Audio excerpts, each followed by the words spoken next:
आपको याद होगा, देश के जाने माने समाजसेवी अन्ना हजारे ने भ्रष्टाचार को खत्म करने के लिए कई दिन तक भूख हड़ताल की। इसके बाद जाकर हर जिले में भ्रष्टाचार पर नकेल कसने के लिए लोकपाल की तैनाती हुई। मगर क्या लोकपाल अधिकारी अपने दायित्वों का ठीक तरीके से निर्वहन कर रहे हैं?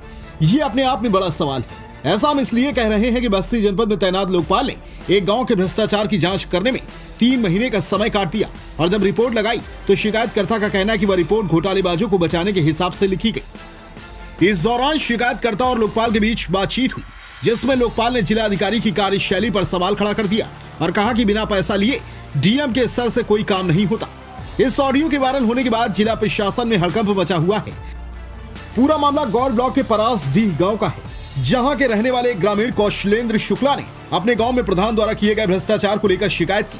प्रधान पर आरोप है कि उन्होंने गांव के एक तालाब और एक सड़क के निर्माण में धांधली की है। बिना काम कराए ही प्रधान ने लाखों रुपए का गबन कर लिया। इस प्रकार की शिकायत कौशलेंद्र ने बस्ती जिले में विशेष तौर पर मनरेगा की जांच करने के लिए तैनात लोकपाल दिव्य प्रकाश से की। लोकपाल दिव्य प्रकाश ने जांच करने में 3 महीने का वक्त लगा दिया। इस दौरान लोकपाल दिव्य प्रकाश ने शिकायतकर्ता कौशलेंद्र से बात करते हुए कहा कि मनरेगा में कोई ईमानदार नहीं है, यहां तक कि डीएम भी बिना पैसा लिए कोई काम नहीं करती है और उन्होंने 2 डीएम को देख भी लिया है। लोकपाल के इस ऑडियो के बाद डीएम ने सुनकर उन्हें तलब किया और स्पष्टीकरण मांगा है। अब सवाल ये उठता है कि लोकपाल जैसे महत्वपूर्ण पद पर बैठे अधिकारी खुद निष्पक्ष नहीं है और वे डीएम को भी भ्रष्ट साबित करने में लगे हुए हैं। शिकायतकर्ता कौशलेंद्र का कहना है कि उन्होंने घोटाले की शिकायत लोकपाल से की, मगर जांच करने में लोकपाल ने लापरवाही करते हुए गलत प्रभाव में आकर गलत रिपोर्ट लगा दी और डीएम को ही भ्रष्ट बताने लगे। इस मामले का संज्ञान लेकर उच्च अधिकारी से वे मांग करते हैं कि कड़ी कार्यवाही की जाए, ताकि ऐसे भ्रष्ट अफसरों को महत्वपूर्ण पद पर बैठाना उचित नहीं है। मुझे बताया भी गया है कि ऐसा कोई ऑडियो वायरल हो रहा है, तो मैं देखूंगा उसको। उसके बाद अगर मेरे खिलाफ मैं दोषी हूँ तो प्रस्तुत होऊंगा, और अगर निर्दोष हूँ मेरी नजर में तो मैं कोर्ट में जाऊंगा, मामला मानहानि का बनाऊंगा। मैंने उनको एक एप्लीकेशन दिया था। हमारे गांव में तालाब की खुदाई में भ्रष्टाचार हुआ था।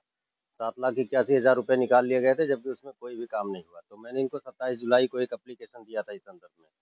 फिर बाद में इन्होंने 2 अगस्त को उसका एक अवलोकन भी किया, जाके साइट पे देखा, और 2 अगस्त के बाद इन्होंने कोई अधिनिर्णय पास नहीं किया। 3 महीने 3 दिन के बाद इन्होंने 5 नवंबर को पुनः वहां जाकर ड्रामा किया एक फर्जी जांच का, और अधिनिर्णय में उस मामले को इन्होंने क्लीन चिट दे दिया, जबकि उसमें 7,81,000 रुपए भी निकले और मतलब भ्रष्टाचार हुआ काफी उसमें। और जब हमने इस बारे में इनसे बात किया तो इन्होंने मुझसे कहा कि मेरे ऊपर बहुत ज़्यादा दबाव था, सारे प्रशासनिक अधिकारियों का दबाव होता है, नीचे पैसे लेकर और ऊपर देने पड़ते हैं, और इस मामले में जिलाधिकारी से लेकर हर आला अधिकारी जो है शामिल है, कई सारे निर्वाचित प्रतिनिधि हैं वो भी दबाव डालते हैं। तो मैंने इनसे ये भी कहा कि अगर इस तरह दबाव में आप काम कर रहे हैं तो इससे अच्छा तो ये होना चाहिए कि आप काम ही ना करें, छोड़ दें इस काम को, क्योंकि जनता आपके पास आती है न्याय के लिए और आप पैसे लेके इस तरीके से करते हैं तो ये अच्छा नहीं है। हाँ, उन्होंने ये भी कहा, मैंने उनसे पूछा भी कि डीएम महोदया भी क्या पैसे लेती हैं क्या? मतलब काम मैंने एप्लीकेशन तो आपको दिया है, जबकि डीएम महोदया से उसका कोई मतलब ही नहीं है। तो इन्होंने साफ मुझसे कहा कि उसमें डीएम महोदया जैसा चाहेंगी वैसा ही होगा। अगर हम कोई निर्णय पास भी कर देंगे तो डीएम महोदया ही उसको दबा देंगी, और पैसे वो भी लेती हैं। तो हमने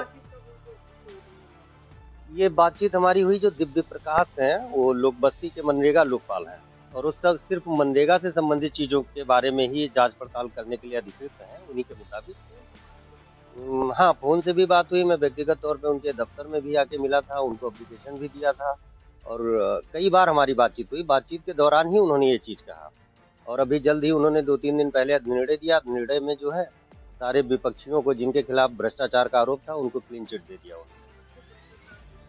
हाँ, मुझे लगता है, क्योंकि वो उन्होंने साफ कहा कि सरकार जो है, मैंने बोला कि क्या सारे के सारे लोग जो है करप्ट ही हैं? तो बोले हाँ, सरकार तो बस पैसे वसूलने के लिए ही सबको रखती है। ये मेरे पास इसका ऑडियो भी है, मैं आपको दूंगा, और उसमें इन्होंने साफ कहा कि जिलाधिकारी से लेके और सारे के सारे जितना भी प्रशासनिक अमला है सब पैसे लेते हैं, ऊपर पहुंचाते हैं। नहीं, इधर हमको लगता है 2 महीने से तो हमारी कोई फोन पे वार्ता उनसे नहीं।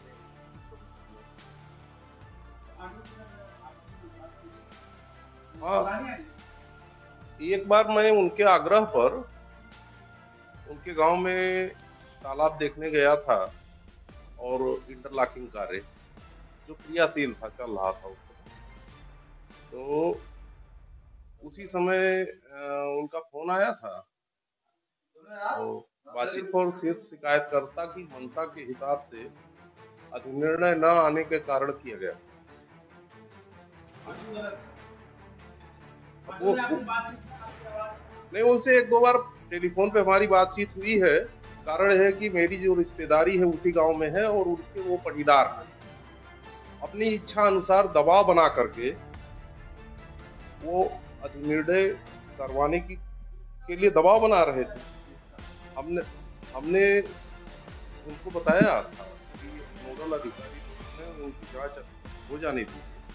दरअसल है क्या, जो डीएम होती है, जैसे डीएम का मूड होता है वैसे सब चलता है। हाँ हाँ, और डीएम का मूड वही होता है क्या जिसमें उनको मिलता है और जिसमें वो पैसा पाती है। अच्छा, हम तो यही देख रहे हैं, 2 डीएम हम देख चुके, दूसरा डीएम है ही है। नहीं तो आमतौर पर दबाव में आना ही पड़ता है भाई। हाँ हाँ, डीएम कहेगी, जो डीएम कहेगी वही करना पड़ेगा। हाँ हाँ, अब डीएम के स्तर पे कोई सुनवाई, भले ही जांच में सीधे तथ्य निकल के आए कि हाँ फर्जी है, तब भी हाँ तथ्य निकल के आएंगे, उसके बाद ही फाइल दबा दी जाएगी। हाँ, कार्रवाई तो डीएम को ही करना है ना। हाँ, नहीं तो डीएम साहिबा को हमने सुना है कि वो ईमानदार और स्ट्रिक्ट एडमिनिस्ट्रेटर हैं। वो अब भाई हर डीएम को कमा करके देना ही पड़ता है ना कहीं न कहीं। अब सर कुछ हो सकता है, मतलब लेकिन फोन पे क्या बात करें आपसे, आइएगा तो भेंट होगी। तो सरकार क्यों रखती है ऐसा, मतलब लोगों को कि मतलब सरकार लूटने खाने के लिए ही रखती है। अब हर जगह अगर लोकपाल भी एक रखा है, और लोकपाल जो है लोकपाल को काम कहाँ करने दे रहे हैं। अंदर हैं एक परमानेंट कर्मचारी हैं। अरे वो काफी दिनों से, 20-22 साल से। तो वो कैसे है, मतलब ईमानदार है, हेल्पिंग नेचर के हैं या ईमानदार कोई नहीं है मनरेगा में। चलिए ठीक है, होगा मत। पूरे मामले को लेकर जब हमने प्रभारी डीएम और मुख्य विकास अधिकारी राजेश प्रजापति से बातचीत की तो उन्होंने कहा कि लोकपाल को लेकर जो शिकायत हुई है, देखिए इसमें ग्राम पंचायत पलाश डी विकासखंड गौर में श्री कौशलेंद्र शुक्ला के जो लोग शिकायत करता थे, इनके द्वारा शिकायत की गई थी। उन्होंने लोकपाल को किया था, उनके द्वारा जाँच की गई है और इसमें तथ्य निकल के आ रहा है कि जांच में कोई दोष नहीं पाया गया। अगर इसे जांच शिकायतकर्ता संतुष्ट नहीं है तो निश्चित तौर पर एक उचित प्लेटफॉर्म पर पुनः शिकायत कर सकता है और इसमें नियमानुसार जांच कर कार्रवाई की जाएगी। सर लेकिन जो लोकपाल का ऑडियो वायरल हो रहा है उसमें अधिकारियों को वो ब्लेम कर रहे हैं, इसका भी संज्ञान लिया जाएगा? ये इस तरह का अगर कोई ऑडियो है निश्चित तौर पर वो गलत है और बिना वो तथ्यहीन और बिना किसी आधार का इस तरह की चीज़ें हैं और यह किसी को भी करने का अधिकार है।